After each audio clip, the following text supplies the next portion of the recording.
Mo, give me the one thing that stood out most last night. First, I need a football.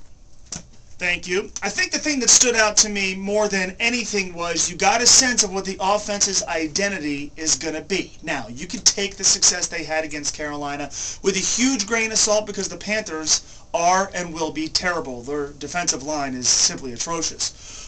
But you got the idea that the Bengals started to evolve a little bit into what they're going to be this season. A team that has to rely on a good power running game, a team that hopefully can rely on more than just Cedric Benson in the backfield, and a team that offensively understands that to have success in the air, they've got to establish themselves on the ground. Andy Dalton was good. Not great, but good. There needs to be better touch on deep passes, but at least they tried to go downfield. At least the arm strength appeared to be there, and the execution in the passing game was really, really good. And I think the other thing offensively that stood out was that drive toward the end of the first half that led to the 55-yard Mike Nugent field goal. They weren't long passes, but Andy Dalton showed some poise. He showed a mastery of what they were trying to do in the waning minute of the first half, and I think that bodes well.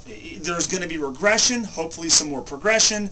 This is a slow and gradual process, and offensively, they're far from there yet. I can't imagine that even half of the playbook has been put in. But what I went into last night's game wanting to see more than anything was the formation of an identity.